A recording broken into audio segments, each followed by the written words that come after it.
সুপ্রিয় দর্শক, বর্তমান বাংলাদেশের অন্তর্বর্তীকালীন সরকারের দুই উপদেষ্টা হলেন আসিফ মাহমুদ ও নাহিদ ইসলাম।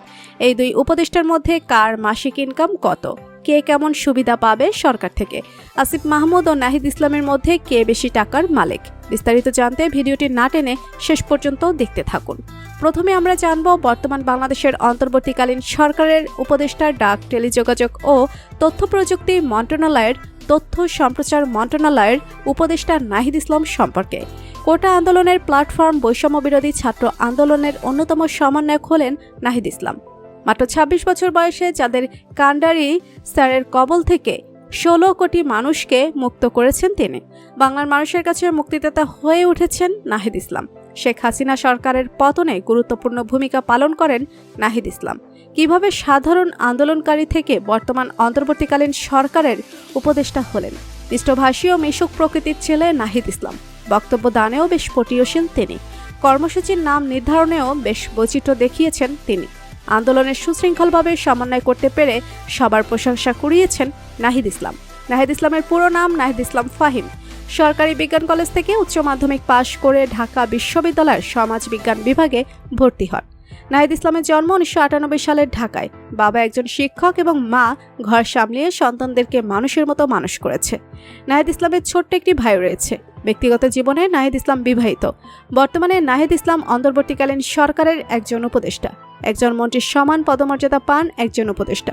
একই সঙ্গে একজন মন্ত্রীর সমান বেতন ও আনুষঙ্গিক সুযোগ সুবিধা পান।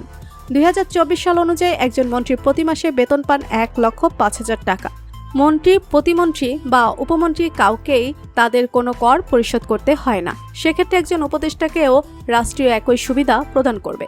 সরকারি নিয়ম অনুযায়ী একজন মন্ত্রী দৈনিক ভাতা পান ২,০০০ টাকা, নিয়ামক ভাতা পান মাসে ১০,০০০ টাকা, স্বেচ্ছাধীন তহবিল থাকবে ১০ লক্ষ টাকা, মোবাইল ফোন কেনার জন্য ৭৫,০০০ টাকা, সরকারি খরচে সার্বক্ষণিক গাড়ি পাবেন। এবার আমরা জানব সরকারের আরেক উপদেষ্টা যুবক ক্রীড়া মন্ত্রণালয়ের দায়িত্ব পাওয়া আসিফ মাহমুদ সম্পর্কে। ৮ আগস্ট ডক্টর মোহাম্মদ ইউনূসের নেতৃত্বে গঠিত হয় অন্তর্বর্তীকালীন সরকার। এই সরকারের একজন উপদেষ্টা হলেন আসিফ মাহমুদ। দায়িত্ব পেয়েছেন যুব ক্রীড়া মন্ত্রণালয়ের। এতদিনে আসিফ মাহমুদ মানুষের কাছে বেশ পরিচিত নাম হয়ে উঠেছে।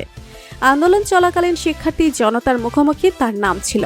বৈষম্য বিরোধী ছাত্র আন্দোলনের মাধ্যমে সরকার পতনে অগ্রণী ভূমিকা রাখাদের মধ্যে ২৬ বছর বয়সী আসিফ মাহমুদ অন্যতম। আদমজী ক্যান্টনমেন্ট কলেজে পড়েছেন আসিফ মাহমুদ। ছিলেন কলেজের বিএনসিসি ক্লাবের প্লাটুন সার্জেন্ট। এই কলেজ থেকে উচ্চ মাধ্যমিক পাশ করে ২০১৭-১৮ শিক্ষাবর্ষে ঢাকা বিশ্ববিদ্যালয়ে ভর্তি হন। বর্তমান স্নাতকোত্তর করছেন তিনি। ১৯৯৮ সালে ১৪ জুলাই কুমিল্লার মুরাদনগর উপজেলার আকুবপুর ইউনিয়নের আকুবপুর গ্রামে জন্ম নেন আসিফ মাহমুদ। আসিফ মাহমুদের বাবার নাম মোহাম্মদ বিল্লাল হোসেন এবং মায়ের নাম রোকসানা বেগম। আসিফ মাহমুদ তার বাবা মায়ের একমাত্র পুত্র সন্তান। আসিফ মাহমুদের বড় একটি ও ছোট দুটি বোন রয়েছে। সরকারের দুই উপদেষ্টা আসিফ মাহমুদ ও নাহিদ ইসলামের মাসিক বেতন সমান। কেউ কারো থেকে কম বেতন পাবে না এবং কেউ কারো থেকে বেশি বেতন পাবে না। সবাই সমান সুযোগ সুবিধা পাবে। ২০২৪ সালের আইন অনুযায়ী দুই উপদেষ্টার বেতন ১,৫,০০০ টাকা। তো বন্ধুরা, বর্তমান বাংলাদেশের অন্তর্বর্তীকালীন সরকারের দুই উপদেষ্টা আসিফ মাহমুদ ও নাহিদ ইসলামকে আপনার কেমন লাগে জানিয়ে দিন কমেন্ট করে। আর ভিডিওটি ভালো লেগে থাকলে একটা লাইক দিয়ে চ্যানেলটি সাবস্ক্রাইব করুন। ধন্যবাদ।